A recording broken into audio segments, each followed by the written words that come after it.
organizational meeting of the Committee on Public Works is hereby called to order.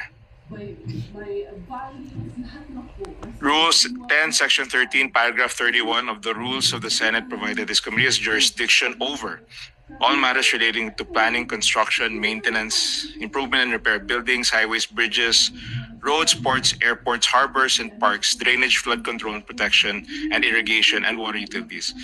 The committee is hereby duly constituted with 13 members with this representation as your chairperson. Senators J.V. Ejercito, Aimee Marcos, and Erwin Tulfo as vice chairpersons. And the members of the committee are Senators Risa Ontiveros, Joel Villanueva, Ronald Bato de la Rosa, Christopher Lawrence Bongo, Rolanda Marcoleta, Rafi Tulfo, Camille Villar, Lord Legarda, Lito Lapid. They are joined by our ex-officio members, Senate President Pro Tempore Panfilo Ping Lacson, Senate Majority Leader Juan Miguel Mig Subiri, Senate Minority Leader Alan Peter Cayetano, and Senator Minority Leader Alan Peter Cayetano. At this point, I would like to acknowledge the presence of Senator Erwin Tulfo. Thank you for joining us today. And with that, the Chair hereby declares the presence of a quorum. We shall now proceed with the business at hand. Regarding the rules of the committee will adopt and subscribe to the pertinent provisions of the rules of the Senate and the rules of procedure governing inquiries in aid of legislation. These shall govern the operations, proceedings, and conduct of all meetings, hearings, and investigations under the jurisdiction of this committee. Are there any objections? Hearing none, the pertinent rules mentioned are hereby adopted.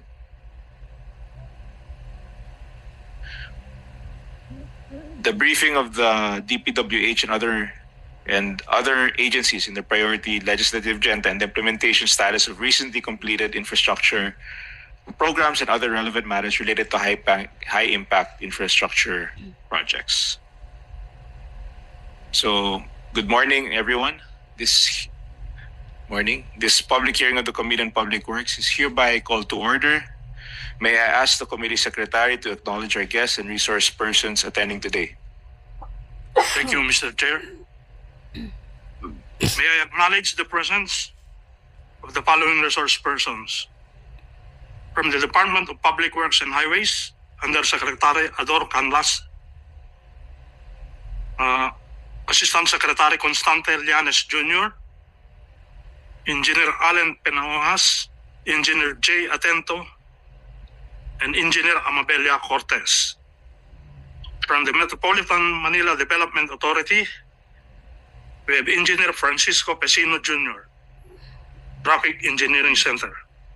From the Engineer Michael Dose, from Flood Control and Sewerage Management Office. From the Department of Transportation, we have Undersecretary Mark Steven Pastor. Morning. We have Assistant Secretary Eduardo Danilo Macabolos. Morning. We have Mr. Jomar Lua, Project Manager. From the Department of Economy, Planning and Development, we have Assistant Secretary Roderick Planta. Director Paul Andrew Tatlonghari. From the Public-Private Partnership Center of the Philippines, we have Engineer Maria Cristina Cleofas, Project Development Officer, and Ms. Karen Tiliada, Project Evaluation Officer. Thank you, Mr. Chair.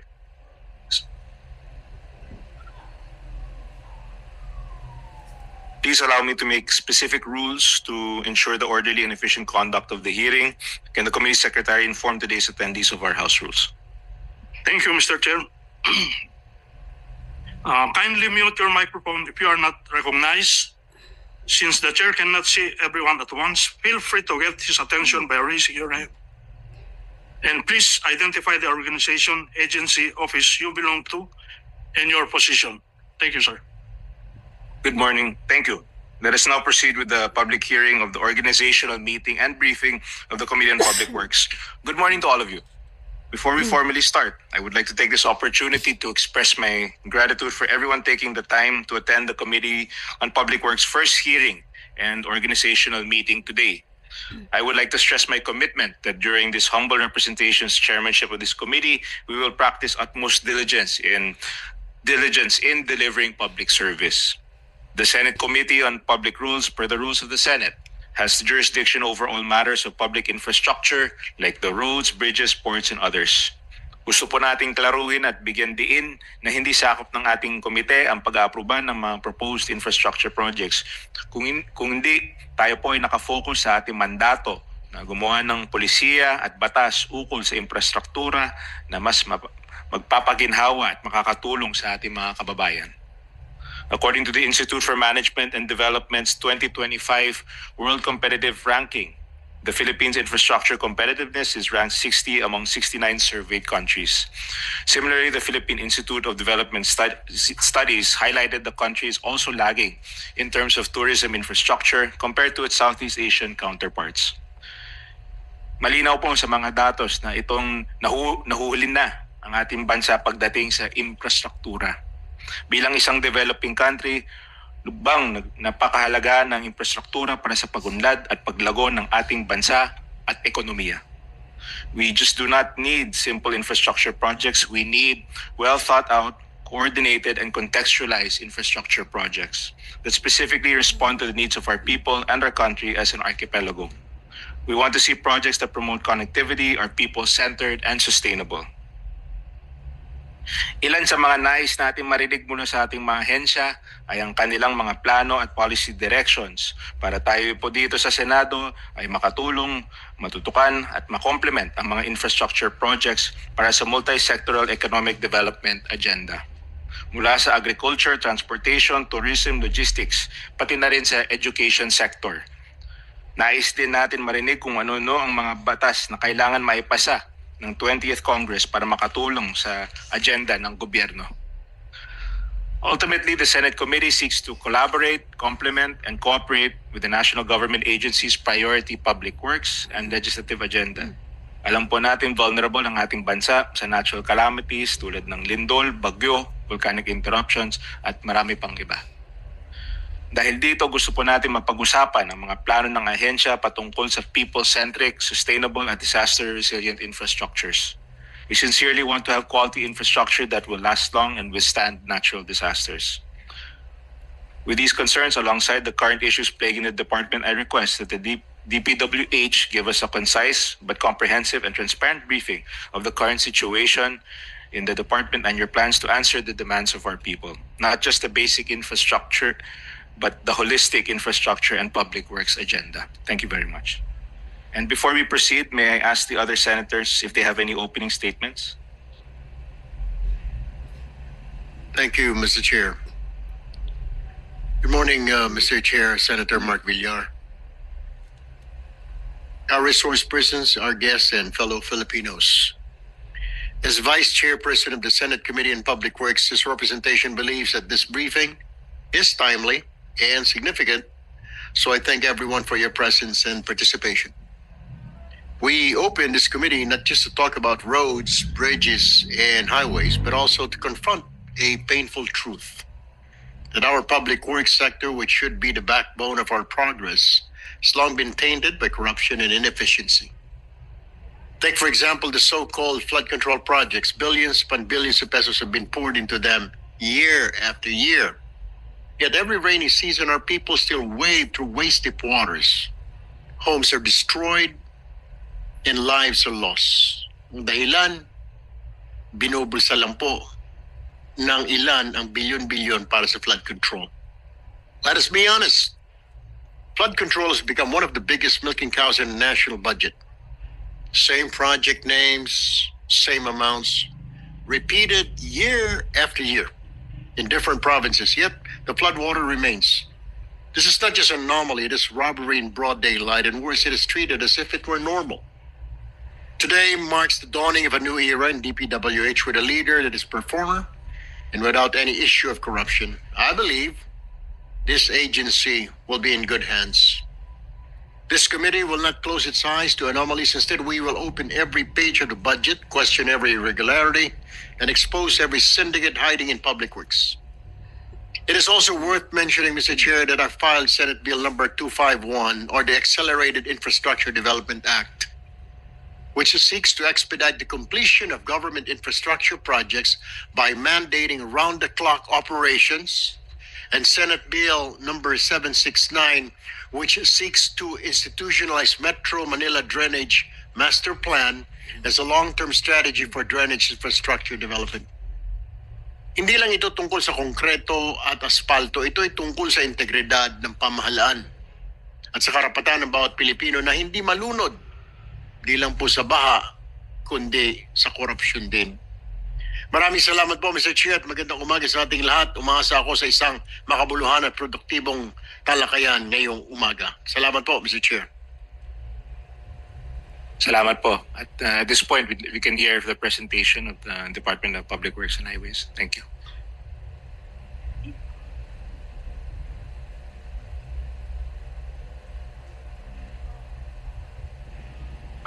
Chairperson, Senator Mark Villar, sir, and Vice Chairperson Senator Erwin Tulfo, sir. Good morning po. To other resource persons this morning, good morning, magandang umaga po sa inyong lahat. My name is Constante Llanes Jr. I'm the Assistant Secretary for Planning, Service, and Legislative Liaison Office. The Secretary authorized me to present in behalf of the department this morning, particularly the priority infrastructure projects of the Department of Public Works and Highways focus on the infrastructure flagship projects. To start with, next slide, please. We have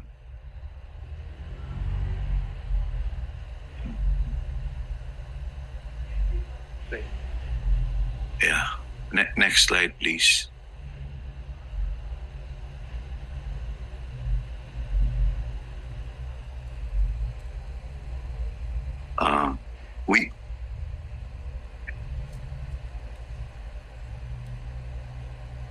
We have under the Department of Public Works and Highways, we have 74 projects under the infrastructure flagship program.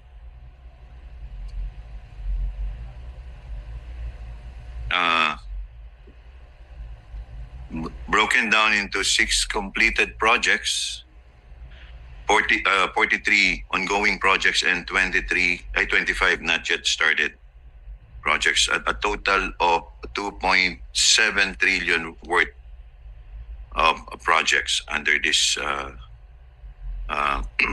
infrastructure flagship program. Next slide, please. Let me present to you, Mr. Chair, Your Honors, the completed flagship projects of the department. Firstly, the Pangil Bay Bridge. This is a 3.16 kilometer, 8.02 billion peso worth of project funded under the Korean Exim Bank Development Cooperation Fund. This project would connect the city of Tangub in Misamis Occidental in the municipality of Tubod in Lanao del Norte, and it would benefit around 11,339 travelers per day. The project was inaugurated by the President, President Ferdinand Marcos, on September 27, 2024. Also, another completed project is the Artelia Road Bypass Plaridel Project Phase 3. This is a 22.46 kilometer, 5.26 billion project under JICA assisted program, and it will be implemented from 2018 to 2024.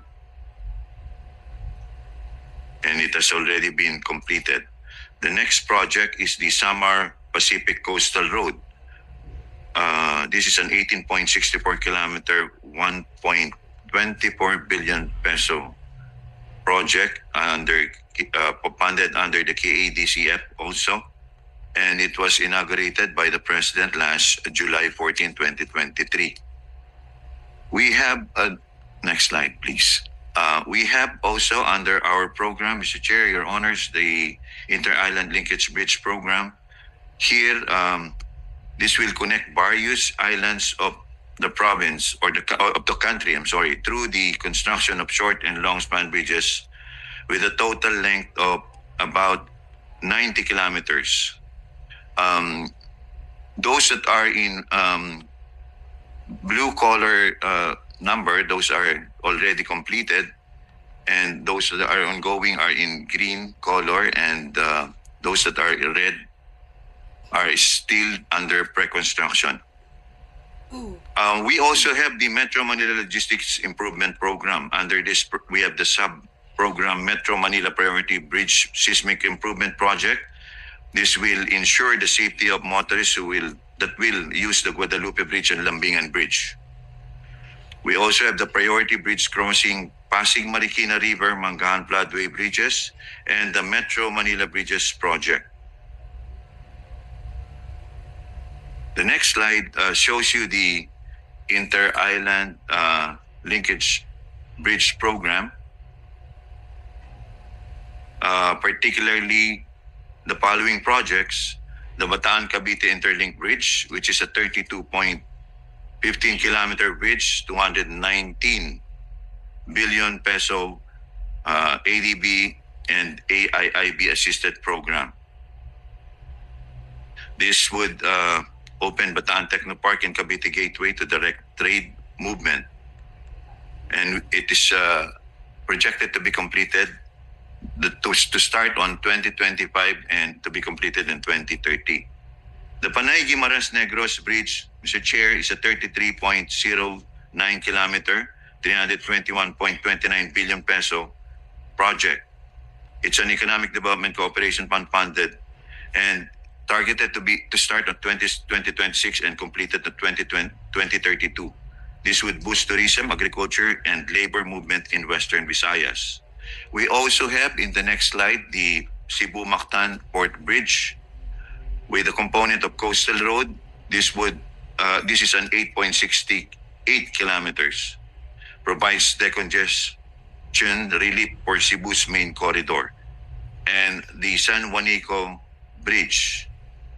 This bridge would be the port bridge, the second bridge, no? Is a 2.61 kilometer and 14.3 billion peso worth project. It was targeted to start in 2028 and to be completed by 2030, and it supports the post-Yolanda economic recovery and doubles the capacity between Samar and Leyte provinces. We have, next slide please, also the Gicam Bridge, Mr. Chair. This 1.21 kilometer bridge, 1.15 billion peso project, ADB assisted. It's already 88% complete. And the Samal Davao Island Connector Bridge, a 4.01 kilometer, 23.04 billion peso. It's a China official development assisted project. It's already 36% complete. This would cut travel time from 55 minutes to just 4.5 minutes once completed.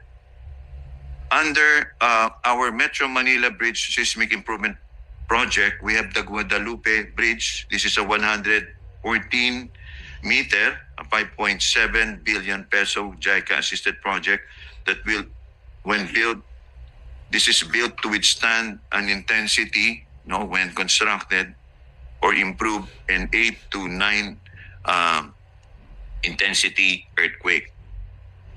And also we have the Lambingan Bridge, also under this seismic improvement project, 98.1 meter.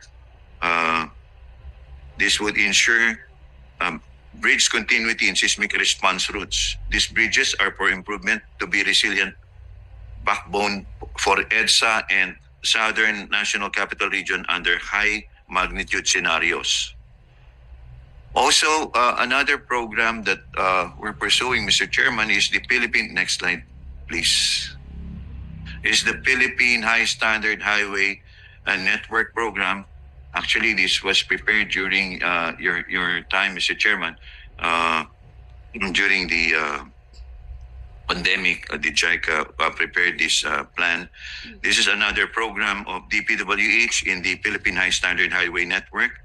And the DPWH targets to increase the country's high standard highway and accessway from 523 kilometers to 1,963 kilometers based on the master plan. This high standard highway included in this the country's first ever long distance mountain tunnel in Davao City, which will be showed later on. Next slide, please. So this is the Davao City Bypass. Is a 45.5 kilometers, 70.81 billion peso JICA assisted with Government of the Philippines Fund project. This would connect Panabo and Toril directly, bypassing Davao urban congestion, and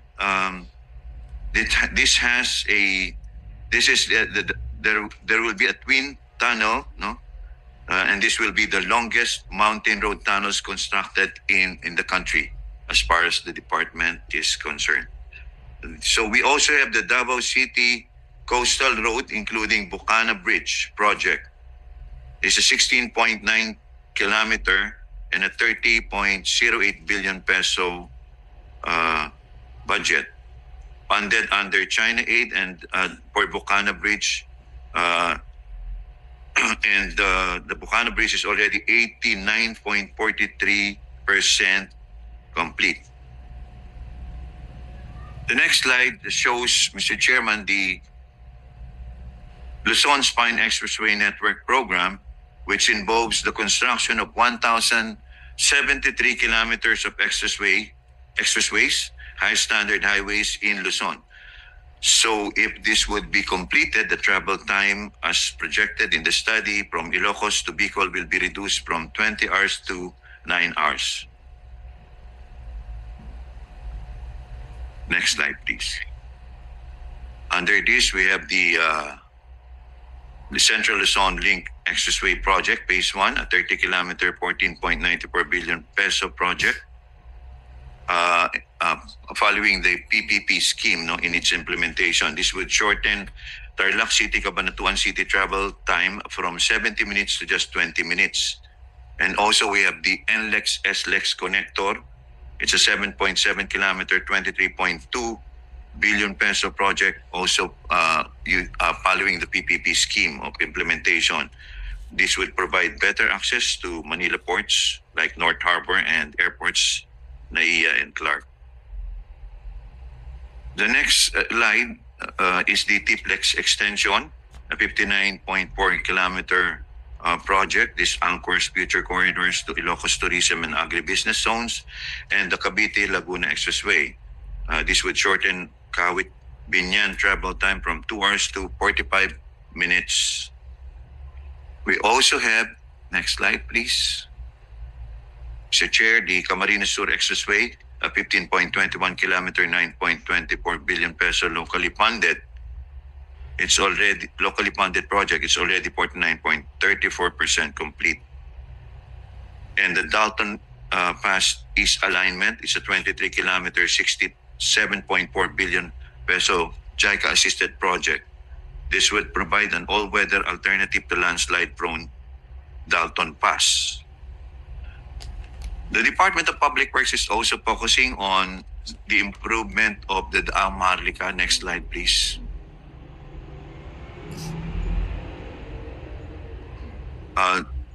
This is one of our programs, the Daang Maharlika Improvement Program, which involves the widening, reconstruction, rehabilitation, and upgrading of road sections and bridges along the 3,092 kilometer Daang Maharlika Highway, or otherwise known as the National Road 1.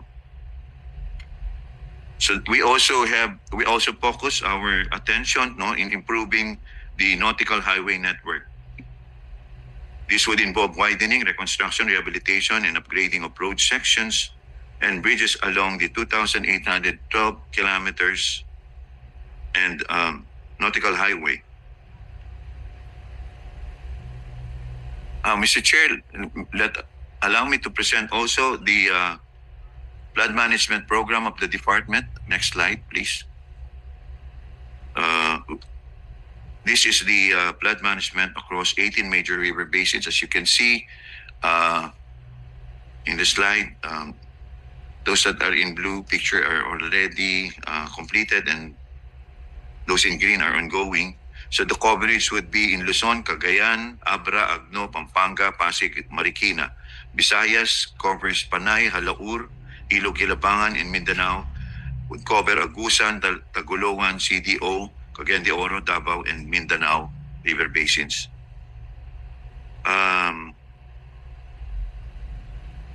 This projects enables predictable flood protection for 10 million Filipinos and would adopt, Mr. Chair, the river basin strategy or integrated water resource management, no longer fragmented pumping stations, and would support agriculture continuity, especially in Central Luzon and Mindanao, and aligns with climate change goals under national adaptation plans. Let me show, Mr. Chair, the projects that we have completed. The next slide. Please, thank you very much. The Pasig Marikina River Channel Improvement Project, Phase 4, which involves dredging and excavation works, provision of new parapet walls and embankment along the upper Marikina River.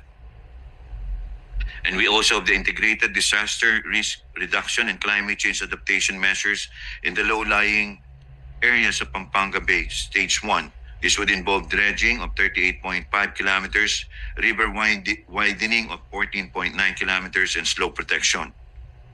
The flood risk management project in Cagayan de Oro would involve structural and river improvement and non-structural measures to reduce flooding in high-risk flood-prone areas and develop along the 10-kilometer stretch of the Cagayan de Oro River stretch. The next slide shows, Mr. Chair, these are the updated master plans and feasibility studies under the term of President Marcos. So in order to ensure continued relevance and effectiveness of flood control projects, the Department of Public Works and Highways, under the administration of President Marcos, Ferdinand R. Marcos Jr., has completed the updating of master plans and feasibility studies of 7 of the 18 major river basins that I showed you earlier, specifically those for the Apayao, Abulug, Pampanga, Bicol, Panay, Halaur, Bawayan, Buwayan, Malungon, and Agusan River basins. Also, we are presenting, the next slide please. Mr. Chair, Your Honors, the list of major river basins with completed and updated master plans. And this includes Abra, Tagoloan, Cagayan de Oro, Agus, Davao, and Tagum, Libuganon. Next slide, please. And currently, we are updating the master plans for Cagayan, Agno, River Basin, Pasig, Marikina, Laguna, Divay, Ilog, Hilabangan, and Mindanao River.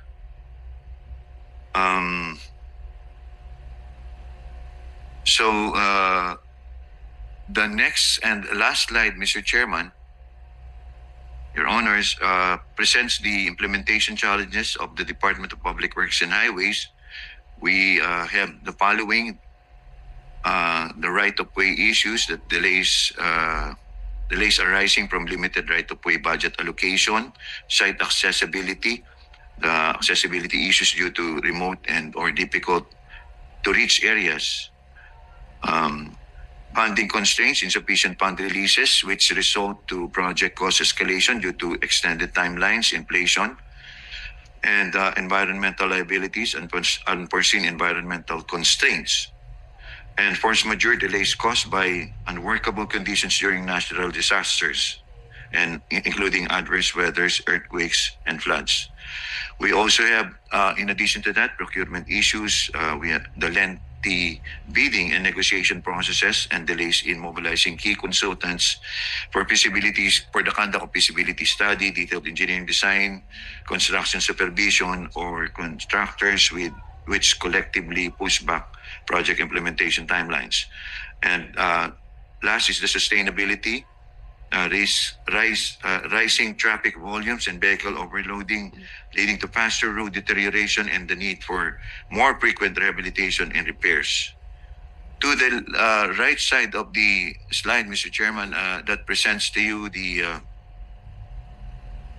comparison of our request in the National Expenditure Program, the budget that we requested for these infrastructure flagship projects from 2023 to to 2026, no, in terms of national expenditure program, and compared to the release, no, in terms of the General Appropriations Act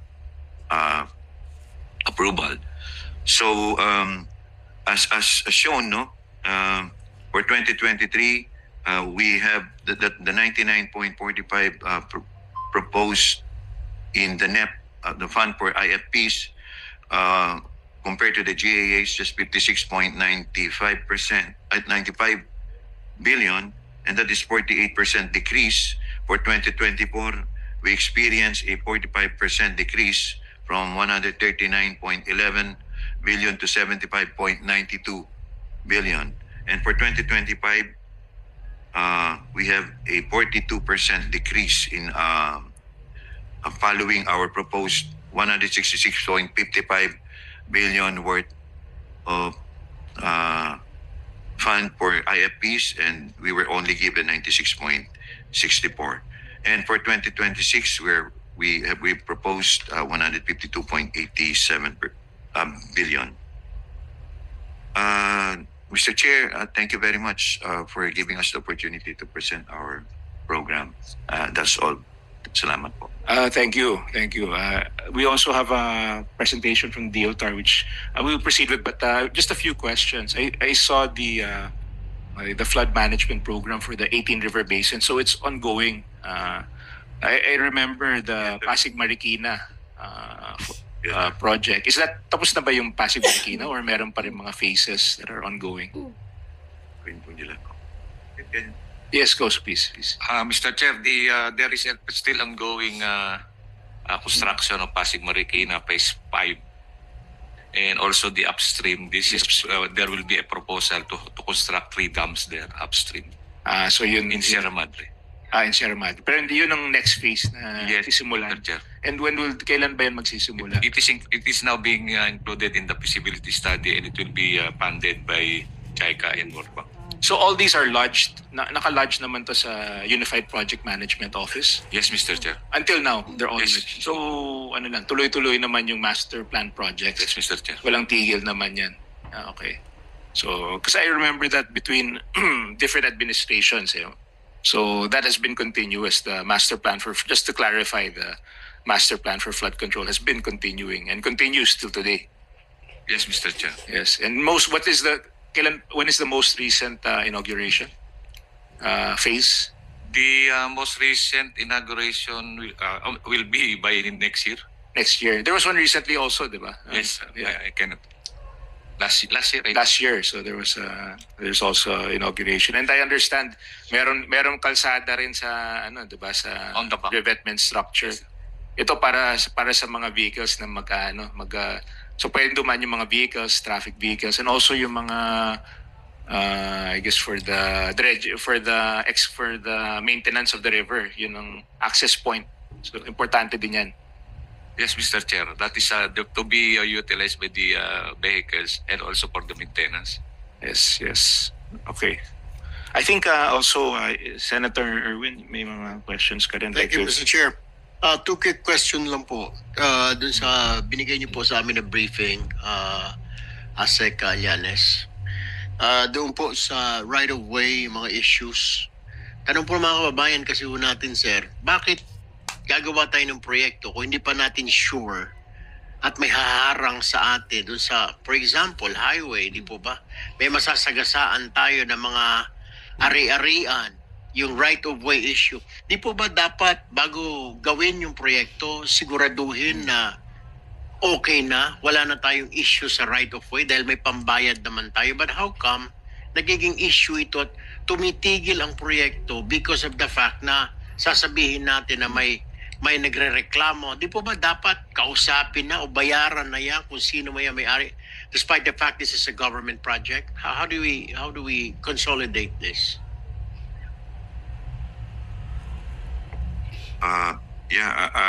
We have the description of the challenges here, and it says that the budget that we're receiving are limited in terms of for payment of right of way, Mr. Chair, and there are other reasons that we're enumerated here that I was not able to identify. It says here that limited right-of-way budget allocation, one reason, and corporate land ownership issues. We have deficiencies in claimant documentation, expropriation proceedings that takes time, opposition from affected lot owners so that we cannot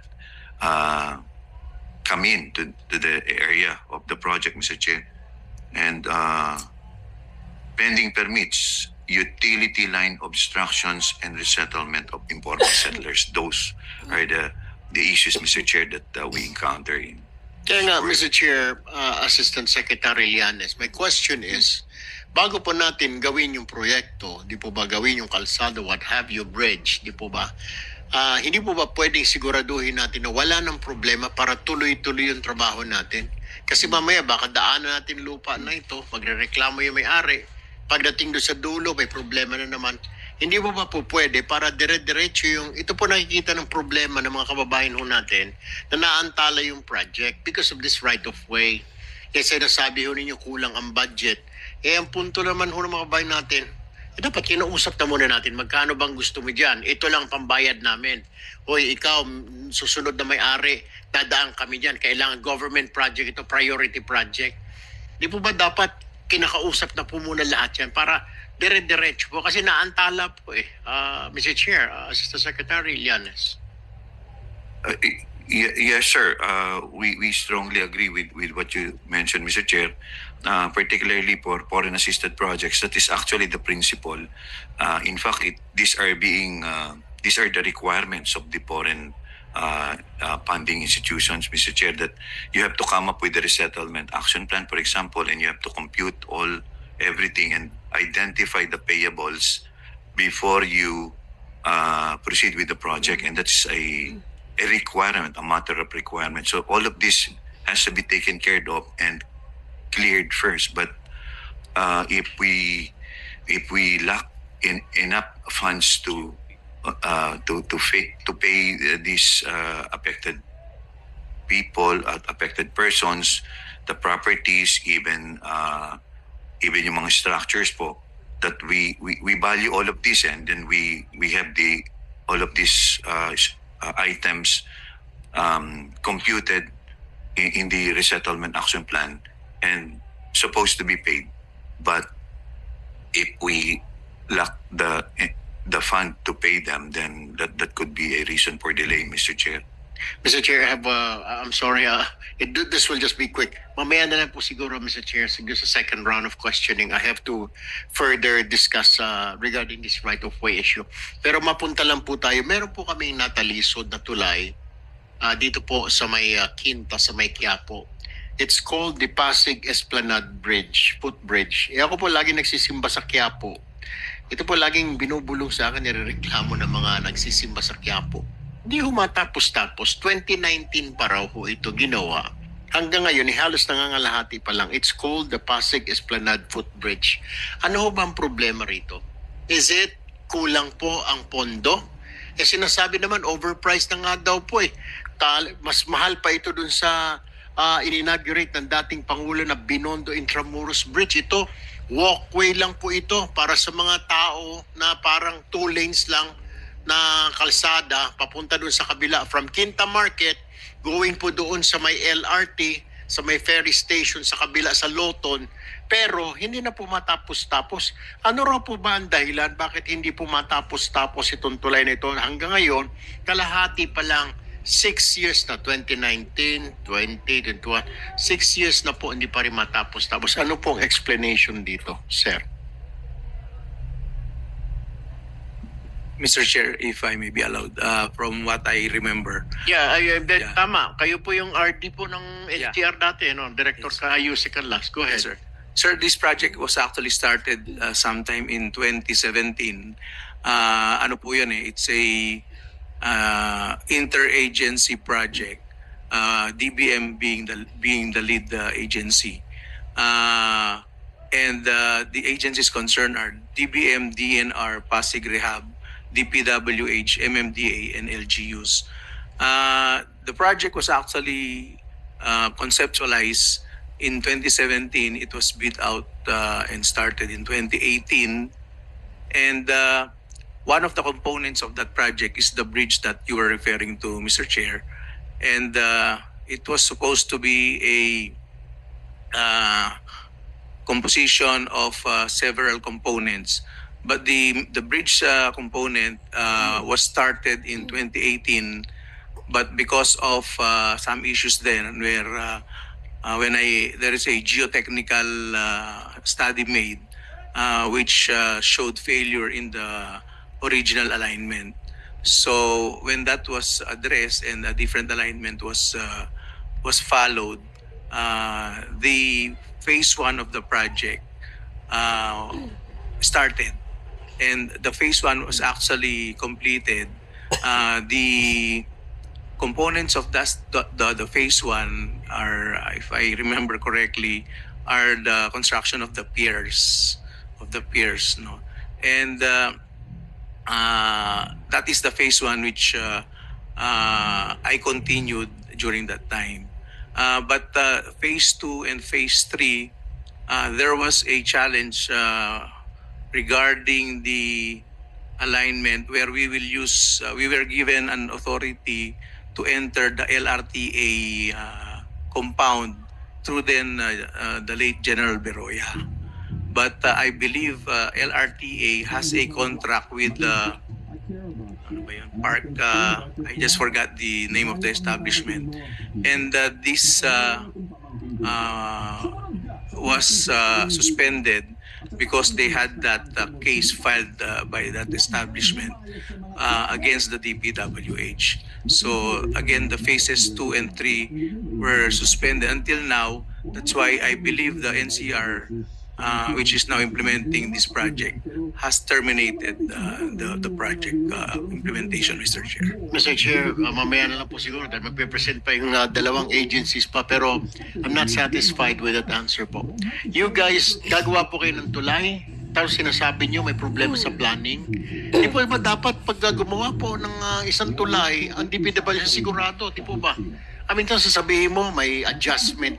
How can you adjust kung gumagawa na po kayo? Dapat doon pa lang po sa planning, nakaplano na po, di ba? Gaano kalalim, ano mga materyales, may tatamaan ba tayo doon sa kabila? This is what I was saying, right of way. Kumukontra ngayon yung LRTA, di ba? Sinasabi nila, hindi raw po pwede. Sinasabi niyo yung ganun, yung ferry station sa Loton. Sana lahat po na ito, naisip na ho natin bago tayo gumawa ng tulay o kalsada, di po ba? Anong mangyayari? Gagawa tayo ng tulay papunta ron. Kontra pala si ganun. Ibig sabihin, pag natayo na natin, tsaka pa lang natin problemahin kung ano sasabihin noon. I don't buy that. It doesn't work like that. Kaya tayo tumatagal ang proyekto ng gobyerno because of these incidents. Planuhin natin, kasama na lahat, di ba? Yung may magre-reklamo ba?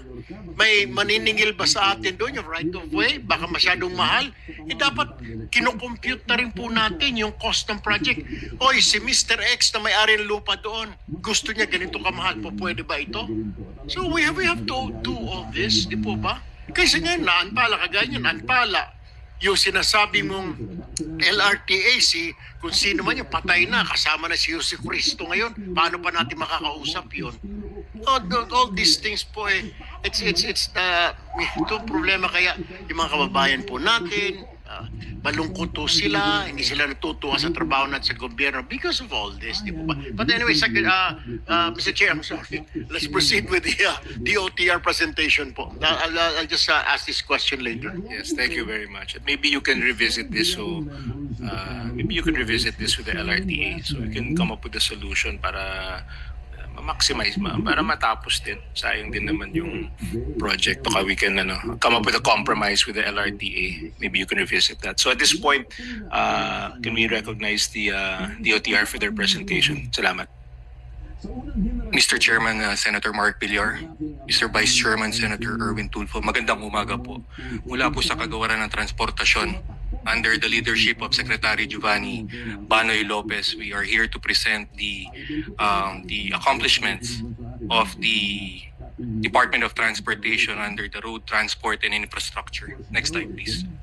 Yung mga second generation, makinig kayo. Hindi ligtas kahit mga anak ko. Nakamove o sana sa mga anak ko kasi We start off with the locally funded projects. Next slide, please. tulad ng pagturo sa amin. One of the priorities of the department and considered a flagship project is the EDSA busway system.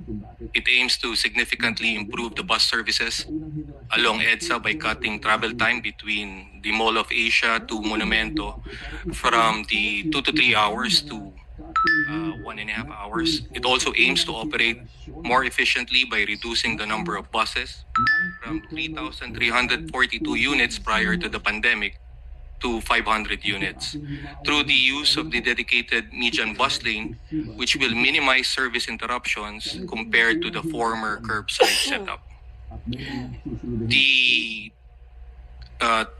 The EDSA busway project is now under rehabilitation with regard to the bus stops. We recently procured 4 stations for rehabilitation. We also will reconstruct the Kamuning footbridge, and we will replace it with a modern footbridge to be installed in Kamuning footbridge with an elevator and even a walkway that is accessible for PWDs. The inauguration of the SM North EDSA busway concourse station, the groundbreaking as well of the, as mentioned, the rehabilitation of phase 1. We also are in the middle of the design and build of the new EDSA busway stations, procurement of security and janitorial services. We likewise installed and supplied bus timers. We designed and installed 5 man lifts for footbridges pursuant to compliance to our existing PWD laws, and the installation of 145 pan tilt and zoom cameras and 21 bullet cameras for monitoring. The said surveillance system is in coordination with the MMDA Metro Base system. Currently, the total ridership for the EDSA busway since its inception in June 1 of 2020 is 317,570,947 individuals.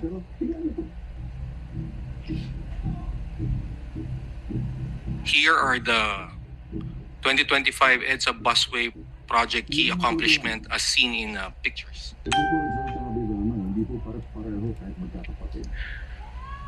Next slide, please. Aside from the EDSA busway project, the department also focused on active transportation. This aims to address the need for improved active transport infrastructure to promote inclusive mobility and enhance road safety for vulnerable users. It includes the construction of safe and accessible pedestrian cycling pathways, the establishment also of the end-of-trip facilities, and the improvement of existing active transport infrastructure. It is targeted to construct and improve the 2,400 kilometers of cycleways and walkways nationwide by end of 2028. By investing in dedicated and high-quality infrastructure for walking and cycling, the department aims to encourage the adoption of sustainable transportation modes, alleviate traffic congestion, improve air quality, and foster a safer and more inclusive environment for all road users. Next slide, please. Part of the 2025 accomplishments of the Active Transportation Project Management Office is the Muntinlupa Road Safety Park. We also inaugurated 16 units of public utility vehicle stops located in Manila, Marikina, Malabon, Calibo, and Malayaklan. We also installed 48 units of bike channels in footbridges, installed in footbridges in Metro Manila, and 12 units of persons with disability ramps in Metro Manila, and 2 units of upgraded crosswalk or speed table along ADB Avenue. Here are also images of the key accomplishments of active transportation for 2025. We now proceed with the foreign assisted projects of the road transport and infrastructure, mainly focusing on the Cebu Bus Rapid Transit and the Davao Public Transport Modernization Project. Lalo-lalo na sa institusyon ng... For the Cebu Bus Rapid Transit, as a briefer, it is one of the government's major projects that will provide an affordable, reliant, efficient, and safe public transportation system in the province of Cebu. The project will be the first bus rapid transit that will mimic the golden standards as seen in Curitiba, Brazil, and in Bogota, Colombia. The project involves 17 kilometers of segregated lines with 22 bus stations, 1 depot, 2 trunk terminals. It will run from the South Road properties in the Cebu City South District as well as from Bulacau, going to IT Park in the Northern District through the Natalio Bacalso Avenue and Osmeña Boulevard. It also includes an 18 kilometers of mixed traffic with 2 mixed traffic terminals and 62 bus stops and shelters along the city, including Talisay. The aim of the project is to improve the overall performance of the passengers transportation system in Cebu City, and in terms of quality, level of service, safety, environmental efficiency. For 2025, the key accomplishment is the almost completion of the Package 1. We are set to inaugurate this by end of October or first week of November. This is a 2.38 kilometers dedicated BRT lane from Cebu South Bus Terminal all the way to Capitol. And we also completed the 1.15 kilometer urban realm enhancement, which improved the sidewalks, bike lanes, lighting, and so on and so forth. 3 constructed bus stations are also in place: Puente Station, CNU, and the Cebu South Bus Terminal Station. We likewise energized the street lights along Package 1 segment. For packages 2 and 3, we are in the middle of right-of-way acquisition. Next slide, please. Next slide, please. And finally, for the department, we also started the construction for Davao Public Transport Modernization Project, or the Davao Bus. This is in partnership with the local government unit of Davao. This will establish a modern bus system with electric and diesel-powered bus units operating across 32 routes with a coverage of 653-kilometer network. It includes the construction of 3 bus terminals, 5 depots, and approximately 1,000 bus stops, bus shelters, and a driving school. The project started during the actual civil works started during the term of Secretary Vince Dizon and continued by Secretary Lopez. And it is we intend to have partial operability by end of 2027. The key, next slide please. The key accomplishments of the 2025 for the DPTMP this 2025 is the acquisition and commencement of construction for the Kalinan Driving School, the award and commencement of the general consultant, and the resumption of the works with public utility companies. We also installed mock-up designs for the bus shelters. We also awarded the bus fleet contracts, and we are also in coordination with the 5,397 drivers operators for the social preparatory training. Next slide.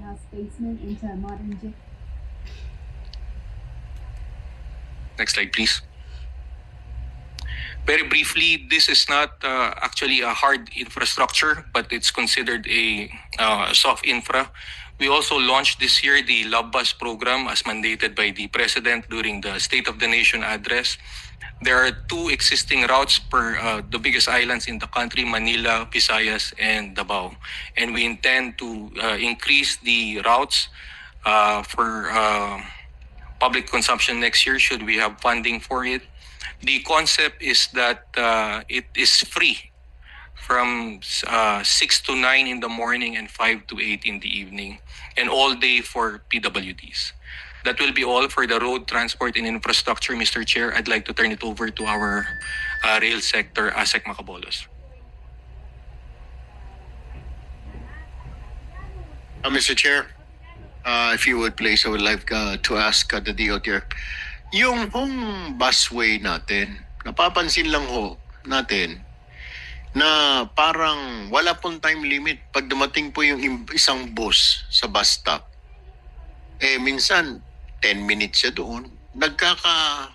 Yung mga ibang bus, nagkaka-traffic tuloy dahil nag-aantay pa ho siya. Hindi ba natin pwedeng gawin na 2 minutes ka lang, lumarga ka na dyan, lumayas ka na dyan dahil may mga nakapila sa likod mo. Ang problema ho, umaabot to, lalo na pag hindi rush hour. Yun ho ang problema. Ang haba, 5, 6 na bus, lalo na sa gabi, nakapila ho na ganun. May magagawa ba or are you doing something about it already to correct that issue? Tama po, Mr. Chair. We also noticed that, sir, when we assumed office in February, in fact, sir, sa Monumento po, yung bus bunching natin, sir, it sometimes exceeds 10 units, 10 bus units. So what the department did is we installed timers, sir, and they are given 1 minute po to fetch passengers. And we also installed security guards and even SAIC personnel, sir, para po after 1 minute, we will ask them to move to the next station. 24 hours po ba yung busway natin, Mr. Chair? Yes, sir. Okay. Number 2, napapansin ko din ho dahil papadaan ho tayo dito sa gilid, sa labas. Pagbaba ng pasahero, nagdidelikado kasi paano pag may biglang dumadaan, yung mga exempted po, ambulansya, biglang. Di kaya baka pagbaba niya sa bus, matamaan siya ng ambulansya dumadaan or mga bombero or what have you, mga sasakyan na pwedeng dumaan dyan sa busway. Wala ako napapansin na parang nagbabantay. Baka pwede ko natin lagyan ng enforcer dyan, 24 hours din, o ng miyembro po ng SAIC. Just to, safety bawat istasyon po para hindi na magdedelikado yung mga bababa na pasahero. Kasi wala po, lalo sa gabi. May mga nakita po ako, nag-text pagbaba, hindi na tumitingin. May dumaan po na ambulansya, ewan ko, nakailaw lang, hindi na nagwawangwang. Iba ako madisgrasya. Pwede ko ba natin gawa ng paraan po yun? Opo, we fully agree, Mr. Chair. Kailangan po tuloy-tuloy po yung enforcement natin, especially now that 24/7 po yung operations natin. And we would also like to inform this August body that by next year po, we intend to issue a directive to all our bus operators mandating them, sir, that the left side should have their doors already, sir, so that to ensure that wala na pong safety issue pag bumaba po sila. It's just, yes, sir. Okay, panghuli na lamang po, hindi nyo na hubad dadagdagan yung mga bus stops dyan? Kasi po parang kulang, parang itatapat nyo lamang kung saan may stop ang LRT. Paano kung hindi LRT or MRT sinakyan ng pasahero, malayo pa po, lalakarin niya ng 1 kilometro papunta po doon sa may MRT station para makasakay ho siya. Wala ho bang plano? Don't you have plans to add bus stops kahit na po hindi sa may MRT stations? Meron po bang plano? Ilan po ba nga pala muna ang inyong bus stops po? North and south. Yes, sir. Thank you for that question, Mr. Chair. For the MRT, sir, there are 13 stations and we occupy most of them.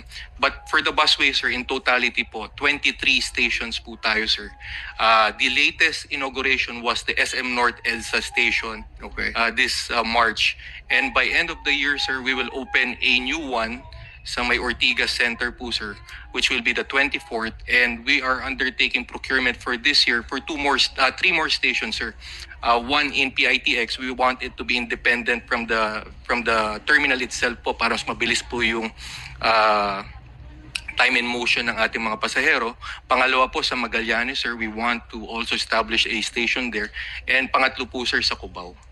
Panghuli na lamang po, mabilisan na lamang kasi meron pa po yung inyong railway pala. Parang hindi po siya PWD friendly, yung ating pong EDSA busway. Paano po kung gusto ng isang a person with disability na may mobility problem? Paano yan? Aakyat pa siya sa taas, bababa siya ng ganun, aakyat na kung naka-wheelchair po, paano po yun? Ano ang plano natin dito? Yes, sir. Tama po yun, sir. That's one of the constraints really of the project, because when this was implemented, sir, it was in the middle of the pandemic, and we had to work on what we had, what was the available configuration for EDSA. Masikip nga po talaga, especially our sidewalks. So what we did, sir, we identified locations where we can install elevators for our PWDs and senior citizens. We have installed 15, sir. For 5 stations. We installed also sa gitna po yung tinatawag nating man lifts kasi masikip nga po yung paglalagyan. But we continue, sir, to improve this. We recognize the concern and it should be addressed by the department as soon as. I'd like to highlight also, Mr. Chair, that for Kamuning, sir, yung Mount Kamuning po, we want to address that. So we are to install a new footbridge po sa Kamuning stop natin which will cater all the foot traffic within the area. May installation din po kami ng elevators and man lifts. Isa pa ho nakikita ko, Mr. Chair, yung mga bus po natin. I believe kailangan pagkakausapin na ho ninyo yung mga owners po ng bus, mga companies po natin. Hindi rin po sila friendly kung naka-wheelchair. Siguro kailangan na po nating introduce yung mga buses na kneeling bus. Yung bumababa para ma-accommodate po yung mga naka-wheelchair, yung gumaganon kagaya sa ibang bansa. Kasi ngayon po, hindi. Titiklopin ng pag walang kasama, Mr. Chair, yung PWD. Alam ka ba ng tiklopin niya sarili yung kanyang, minsan yung konduktor. Whereas kung meron kang kneeling bus po na gaganon, diretso na lang po, wheelchair, tatabi siya dun sa unahan. Dapat they have to start introducing those kind of buses para, kasi ang tingin po nga po, hindi siya friendly, yung EDSA busway. Maganda po siya, concept, bawas ang traffic, pero yung hindi siya talaga PWD friendly. Thank you, Mr. Chair. We will comply po. Thank you. Thank you, Mr. Chair. And just before we continue, I just like to echo the sentiments of Senator Erwin Tulfo regarding the PWD. Sana din po sa lalo natin palakasin ang mga infrastructure projects na may features para sa PWDs katulad ng ibang bansa. Makikita mo may yung sa mga sidewalks meron silang anong tawag doon, yung parang may mga rampa, and then even yung may texture, may para maramdaman nila yung yung tactiles, yan, may mga tactiles sila ganyan. So maganda rin sana na maisama sa mga plano yung mga features para sa ating mga PWDs, not just aside from wheelchairs, yung yung para sa mga may blindness or kapansanan, hearing disabilities, 'di ba, sa mga pedestrian walkways. Minsan may naririnig kang mga may sounds para at least alam nila kung kailan sila kukross. Mga ganung features dapat. I agree with Senator Erwin, and we really we encourage that please, with new infrastructure, sana ma-integrate na yung mga features para sa ating mga PWDs. Thank you, and if we can ask the railway to proceed. Honorable Chairperson, Senator Mark Villar, good morning po. Honorable Vice Chair, Senator Erwin Tulfo, good morning po. So allow me po to briefly update the committee on the status and the accomplishments po in the railway sector, particularly po in the last year and the last 6 months from the time that the new team at the DOTR began. Allow me po to begin with updates on the country's first subway, the Metro Manila Subway Project, or MMSP. Next slide.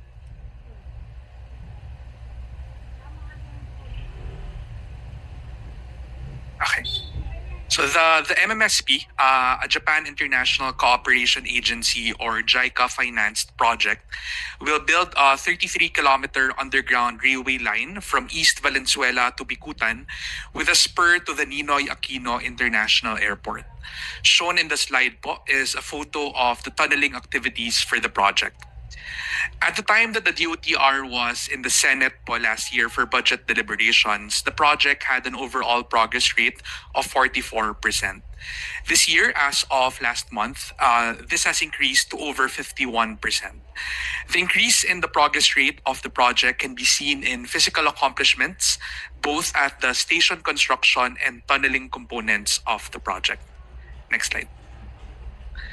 At the top of the screen po, you would see photos showing the basement level 3 of the North Avenue station and an aerial shot of the Quezon Avenue station. The North Avenue station, which is our most advanced station for the subway, has reached a progress rate of 61.9%, up from 51.3% last year. Quezon Avenue station had the most significant jump in terms of progress, a 25.7% increase in just 1 year. On tunneling po, we have more than doubled its length of tunnels from 1.63 kilometers in August 2024 to 3.41 kilometers in August 2025. Shown po on the bottom left portion of the screen is the tunnel between the depot in East Valenzuela and the Quirino Highway Station, which as of last month has a tunneling progress rate of 55.3%. For right-of-way po, the progress shown in the slide refers to progress not in 1 year, but just in the last 6 months po, from when the new team in the DOTR started. In half a year, DOTR has increased its right-of-way acquisition for the subway from 52.5% to 71.5%. Further, through the leadership of our former Secretary, Secretary Dizon, and our current Secretary, Secretary Panoy Lopez, we have resolved some of the most critical right-of-way issues that were pending for the last 4 to 5 years. And this includes po, the issues at the Ortigas Avenue Station. So in the bottom right photo po, just in his first week as acting secretary, Secretary Lopez led the demolition works at the Ortigas Avenue Station, which was made possible through the cooperation of the local government unit of Pasig. We now move on po to the biggest infrastructure project in Philippine history, the JICA and the Asian Development Bank or ADB financed North-South Commuter Rail or NSCR. The NSCR is a 147-kilometer railway line connecting Region 3 in the north, National Capital Region in the middle, and Region 4A in the south. Shown in the screen is a photo of the Balagtas station, which has a 97% completion rate and will be part of the first partial operation segment of the NSCR from West Valenzuela to Malolos in December 2027. In the last year, the NSCR has progressed by a further 11% in construction progress from 22 to 33% and now has an overall progress rate of 58%.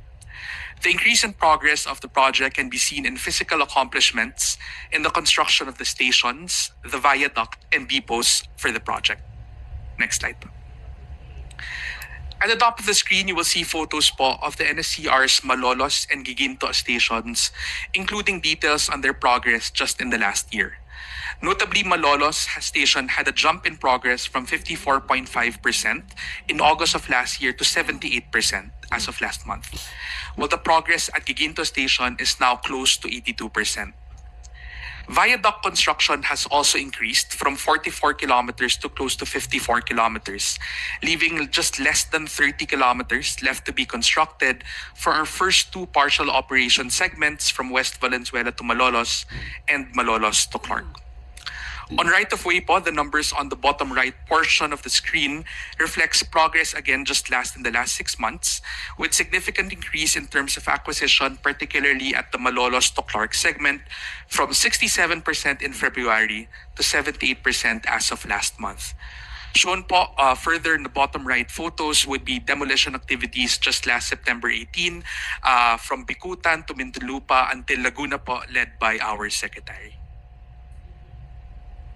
Next project po is the hybrid JICA financed and PPP financed LRT1 Cavite extension.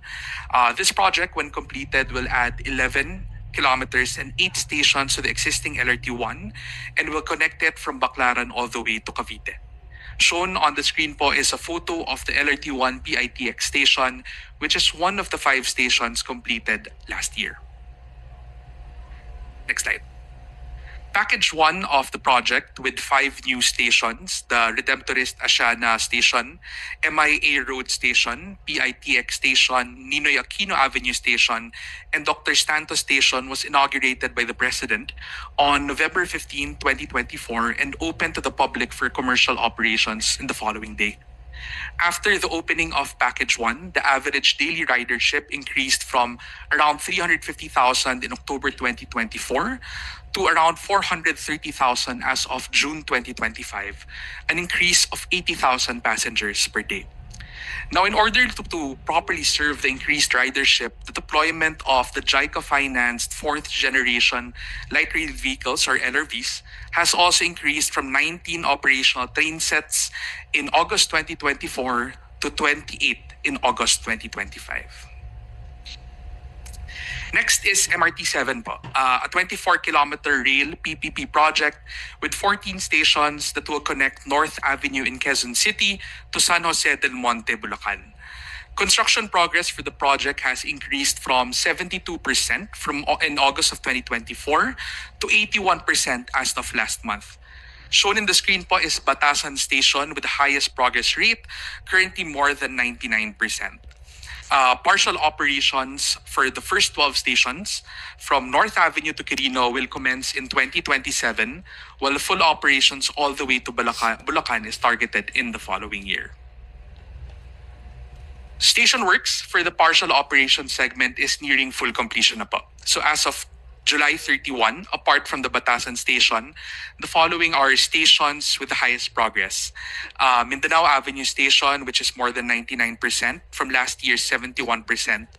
Mangahan, currently at 96 from last year's 93. And Regalado, already at 98% complete from last year's 81.5.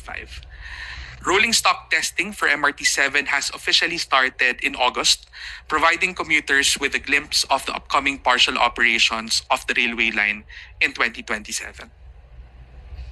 That's it po for the railway sector, Mr. Chair. Thank you. Yes, Mr. Chair, thank you very much. Unahin ko na po muna yung ating subway, Mr. Chair. Kailan po ang target completion po nito? Mr. Chair, the current target completion po of the subway is currently at 2032, but we are pushing it po to move a year earlier, 2031. 2031. Yes, Mr. Chair. And right now it's 2025, so 6 years pa. All right, that line from North Avenue going po to San Jose del Monte, Bulacan, what will that be accomplished? MRT-7 po, we are set for partial operations for the first 12 stations in 2027 hanggang Quirino Highway po yun. And yung all the way to Bulacan, last 2 stations po by 2028. And then yung ating pong North-South Railway going po to Central Luzon, kailan po ito? Mr. Chair, we have 2 partial operation segments po.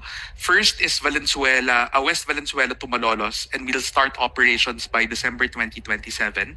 Second partial operations po is all the way to Clark. That's in 4th quarter of 2028.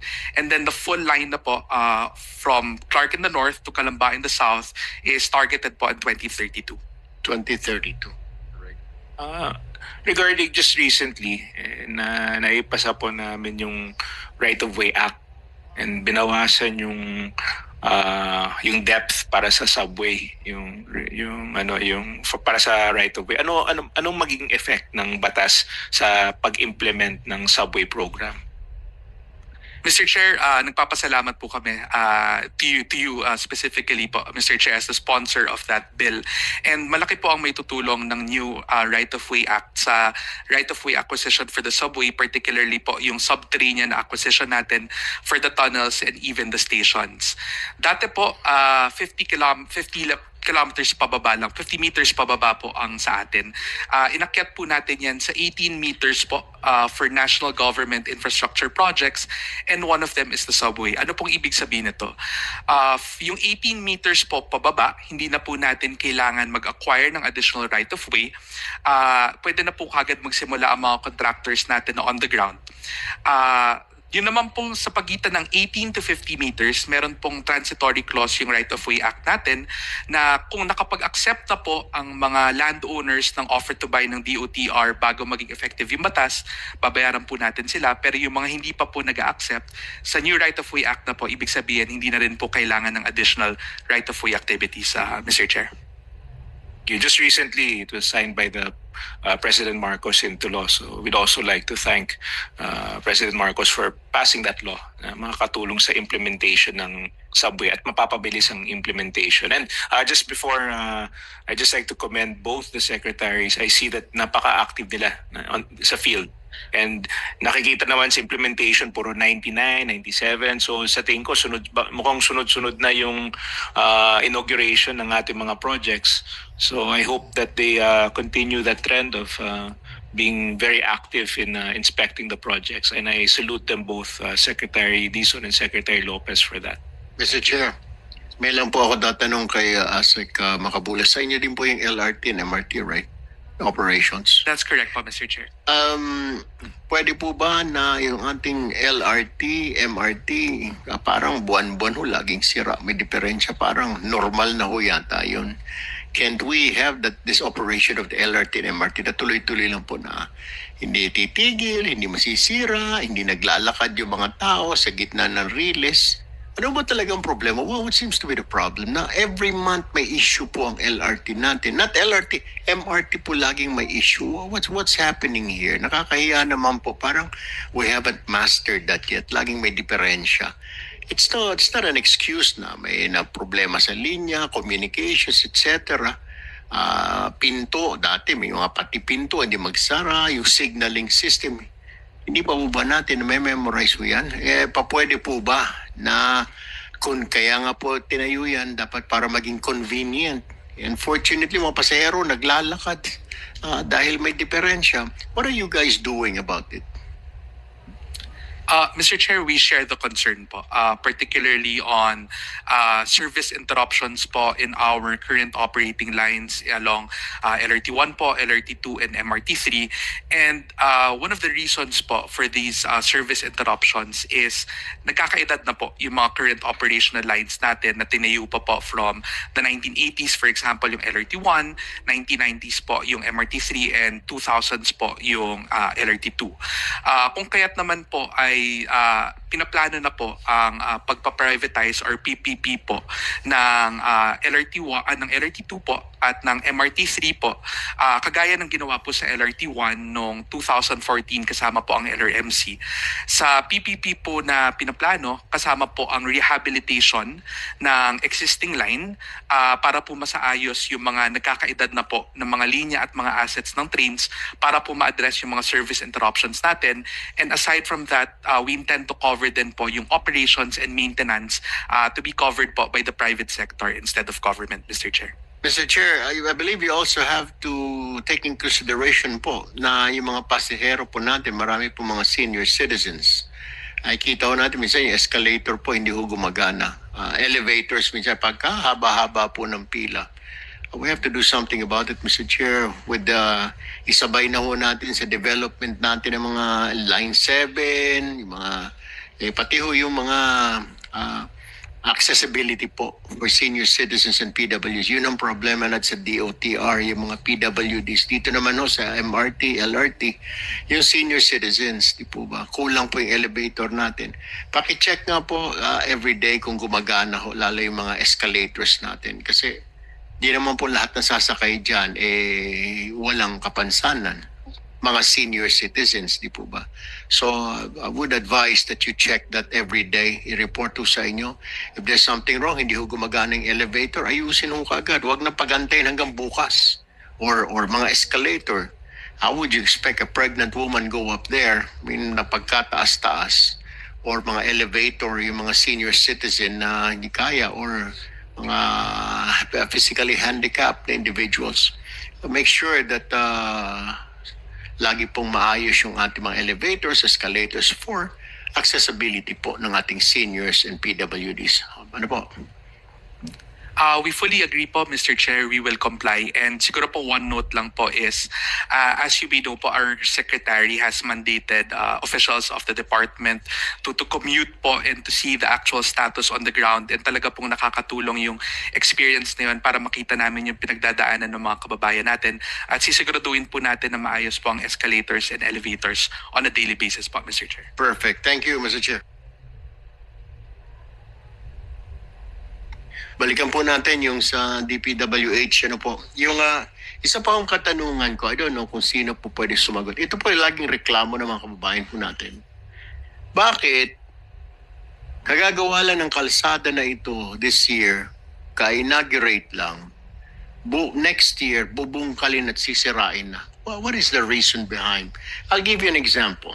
Yung kalsada po dyan galing sa Quezon Province going to Camarines Sur. I don't know what's it called. Maharlika Highway, what have you. Kaayos lang po ng kalsada, next year bubungkalin. Is it because naglagay yung politiko ng pondo doon kaya kailangan sirain? Ito po lagi reklamo ng mga kabayan ho natin, Mr. Chair. Ang ayos-ayos pa ho nito, Sen, binungkal na naman ngayong taon na ito. Sabi ko, baka may nilagay lang dyan yung telepono, yung linya ng tubig. Hindi po sinira po talaga yung buong kalsada. At hindi lang naman small stretch po, talaga pagkahaba-haba from one town to another. Baka gusto ninyong silipin yan dyan, bandahong nga, hindi na natapos-tapos ang repair sa kalsada na yan from Quezon Province going to Camsur. Lagi pong sira. Kaya kay mga kababayan natin, ang sinasabi kagad na sa isip, sinira na naman ng DPWH para may paggagastusan. Can we avoid this? What's the explanation na kailangan bungkalin, sirain yung kalsada na kagagawa lang mga concrete pa naman ho, Mr. Chair?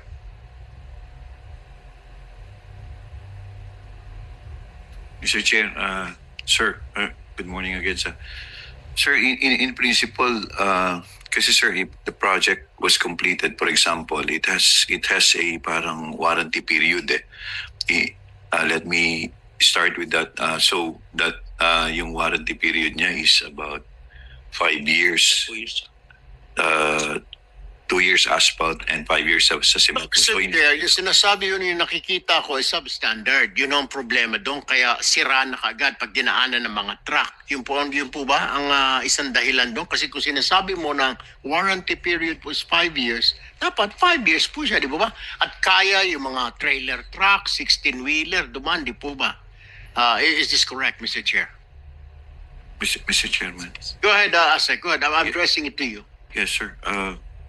Opo, in principle po, dapat po ganun kasi talaga dahil nasa part ng system yun na yung yung structure should have a warranty period.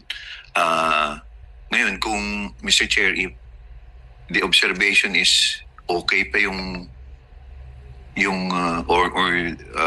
structurally stable pa siya and then hindi ho dapat talagang bungkalin pa dahil kasi sir, in the system, dapat na pumapasok dun sa system yun. Meron kaming tinatawag na road bridge information application system that we're using so that this system, yung road condition, monitors the condition of the road.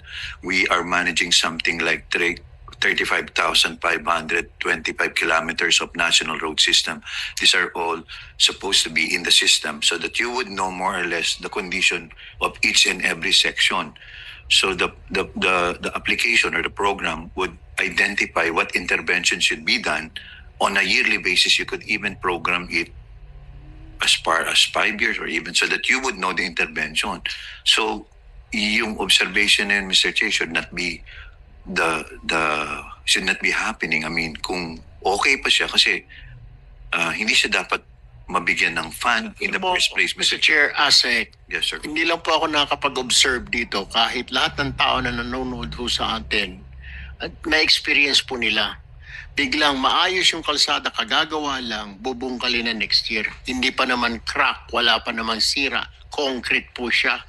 Hindi lang po dito sa Luzon, pati po dito po sa Palawan, kung saan po I grew up in Palawan, I represent the Mimaropa area. Lagi pong ganon, pagbayikuan. Is it because ang tingin tuloy ng mga tao, para may kumita, kasi pinondohan na naman ng Congress, ng Senate, hindi naman ho alam siguro ng APRO natin or what, na sira na pala yun, o na hindi pa sira. Paulit-ulit ho yung parang systemic na ho, yung kagagawa lang, sisirain naman next year. Kagagawa lang, or at least sirain man lang yung isang portion siguro na may butas, pero hindi yung entire stretch from one town to another, 5 kilometers po. Nasasayang ho yung pondo. Yun po yung sinasabi ng mga kababayan natin. Isa pa pong issue, isa pa pong issue. Dito sa may Cavite na lamang po sa Region 4. Bago yung kalsada, pero yung mga poste ng ilaw nasa gitna. So naglagay ka ng additional lane. Ano ho yun? Para paradahan ng sakyan. You go there. Pupunta po na Nasugbo. Makikita nyo po dyan, yung mga bayan dyan. May bago po. Dati 2 lanes na, naging 4 na. Ang problema po, doon sa naiwan naman sa gitna ng kalsada yung mga poste. So paano mo po magagamit yung bagong lane kung may mga poste ng ilaw? Saan ho ang problema doon? Sa implementation ba? Sa walang coordination between DPWH and the LGU or the power companies at hindi po naalis? Pasyalan niyo po yan dyan sa may Cavite. Napakadami po niya. Nasa gitna yung poste ng ilaw. Hindi na po inurong. So useless din po yung paggawa ng additional na lane. Sige, sinasabi doon sa proyekto, 4-lane highway. Ganda ho eh. Pagdating mo, magmiminor ka kasi meron pong poste ng ilaw. Hindi po magamit yung bagong lanes. Ganon din po sa mga probinsya. Paano ho ito? Paano ho natin kaya mariresolve itong issue na? Doon pa lang po, sayang na naman yung pondo. Sige po, Yusek Canlas. With your permission, Mr. Chair and the Honorable Senator Tulfo, admittedly, totoo po yan. Kahapon po, kaninang madaling araw, natapos po yung plenary hearing namin sa budget sa House. At isa po yan na na-discuss. Nagkaroon ko kasi ng ibang hindi parehas na interpretation yung NEA at saka yung mga cooperatives nila.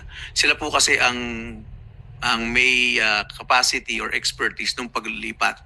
Kahapon po na pagkasunduan na isasama na po sa special provision ng GA of 2026 na yung pera po for that relocation po ng mga poste ililipat na lang po sa NEA or National Electrification Administration para sila na po ang mandated na mag-transfer ng mga ganong poste. Lagi hong ganun eh. Matagal na hong practice. Mabuti, nasilip ngayon. Isa pa hong issue na lang, Mr. Chair, if you would allow me. Kagagawa lang po ng kalsada dito sa mga city. Uso ito dito sa Metro Manila. Kagagawa lang ho itong kalsada. Maya-maya makikita mo nagbubungkal yung PLDT. Maya-maya nagbubungkal yung Manila. Maya-maya Manila Water. Hindi mo na maintindihan. Binubungkal. So sira na naman. Bubutasin na naman. Yung issues po nito, bakit di po munang pag-aralan bago gawin yung kalsada? Kunwari NCR, yung NCR director natin ng DP. Oy, Maynilad. Oy, PLDT. Oy, meron ba kayong gagawin? Bungkalin nyo na ito kasi gagawin namin. Kasi sir, kagagawa lang ng kalsada, huhukayin. Mabuti sana kung sinisimento ulit ng mga companies ito. Hindi. Tatakpan lang nila ng lupa ulit. Di ang pangit na tignan at di yung maganda. Kailangan siguro, kausapin ninyo, mag-usap-usap naman kayo, parang awa nyo na, kayo mga ahensya, Public Works, Manila Water, lahat yung utility companies. Gagawin namin ito, baka meron kayong gawin, ha? Baka pwedeng tirahin ito. Can't you do that? Sige po. With the permission of the Chair and the Honorable Senator Tulfo, totoo po yan. Kaya po, very recently, nagkaroon po kami ng meeting with all the stakeholders po dito sa bagay na to. At nakalabas po tayo ng bagong department order. Unang-una, dapat po yung 5-year plan ng iba't ibang, kunwari, ng DPWH, ng telco, ng utilities, power and water utilities na nagkakaalaman na po. At saka po nag-agree kami doon na wala silang sisirain na bagong constructed na kalsada. So lumabas na po yung department order na yon na addressing those issues. So enforceable na po siya this year, sir. Thank you. So Mr. Chair, I have one last question. Dito naman po tayo sa MMDA. Kayo po ang nagbibigay ng permit, ano po? Lalo sa Metro Manila. Yes, Your Honor. Sir, applicable pa ba yung batas ninyo na kailangan tapusin itong project? At may instruction ng Pangulo, kung matatandaan ko na gusto ng Pangulo trabahuin, tapusin ang proyekto overnight. Pero may mga proyekto pa rin po na nakatiwangwang dyan na dadaanan ko sa mga iba't ibang lungsod dito sa Metro Manila. Na pagdating ho ng gabi talagang tumitigil. Bakit ho hindi tapusin 24-hour, 24/7? May order naman po ang Pangulo na kailangan bilisan. Bakit po hindi ho natatapos? Bakit pagdating parang yung mga gumagawa ng kalsada natin, kala mo nag-office hours din, 8 to 4 lang din, bukas na babalik, Sabado-Linggo kailangan titigil. Matraffic ko tayo sa Metro Manila. Anong ginagawa ninyo, MMDA, sir? Actually, sir, nire-regulate po namin ang pag-i-issue ng permits, excavation permit sa MMDA with due coordination with LGU and DPWH dahil po matraffic po sa umaga. Actually, yung mga ating reblocking, inaalaw po lang ng aming ahensya na gawin ng Friday, 11 o'clock hanggang Saturday, Sunday, and then sa Monday, dapat open na for traffic. Kasi po yung nagwo-worsen ng traffic natin lalo sa umaga, sa araw. Kaya nga po, sir, ang tanong natin sa DPWH, wala po ba tayong night differential para tuloy-tuloy po yung trabaho? Kasi para napapansin ko, sige, layo ho tayo, hindi sa city. Sa mga probinsya, ganoon po, nakatiwangwang yung mga proyekto sa kalsada. Pag weekend, lalo na po sa mga baryo, wala na ho nagtatrabaho, nakaparada na lang po doon yung bulldozer. Walang tao, mga bata ang nasa bulldozer, naglalaro na lang, ginagawang bahay-bahay yung bulldozer, naiiwan po. Ito yung problema natin, natatagalan ho. Hindi ba natin ini-incorporate sa cost ng project yung mga time differential, mga weekend? Hindi ba natin pwedeng isama doon para mapabilis naman por Diyos por Santo mga proyekto natin? Parang nakasanayan na ho natin na 1 kilometrong kalsada, 1 linggo gagawin. Baka po pwede naman overnight, kagaya sa ibang bansa naman dahil billions din naman ang ginagasta na natin. Thank you, sir. Tama po yun. At gumagawa po ng reforms ang bagong secretary po natin at isa po sa kinoconsider po yan para ma-incorporate po dun sa kontrata yung mga night differentials. Sir, kasi we owe it to the public, di po ba? Lalo na po yung mga infrastruktura na gano'n. Kailangan. Huwag na ho natin hintayin na kung kakayanin po, i-estimate ninyo 2 weeks yung project. Kung kaya po ng 1 week, gawin na ho natin. I-incorporate ho natin yung night differential, overtime. Ang problema, Mr. Chair, lalo sa mga probinsya. Doon na po, balik na naman po tayo sa Palawan. Ako yung nandoon last month, may mga areas na nakatiwangwang lang. Nandoon lang yung bulldozer. Pagkatapos wala na pong tao, weekend kasi. Noong nangyari doon, akala ko ba pati weekend dapat tuloy-tuloy yung trabaho para matapos. So kailangan na siguro we really have to change this policy. Yes, sir. We agree with that, sir. Thank you. Sige po, siguro sa bagong pamunuan siguro kay Secretary Vince, baka mabago na itong practice po na ito. Thank you po, Mr. Chair. Thank you very much, and thank you to all our invited resource persons for your respective presentations. For the DepDev, in the interest of time, please submit to the committee your presentation and pertinent documents. Thank you. At this point, there are no further comments. Let me express again my heartfelt appreciation to all the resource persons that gave their valuable inputs for this briefing. With the approval of my colleagues and in consideration of the time allotted for this hearing, I would like to adjourn our hearing. With that, thank you very much.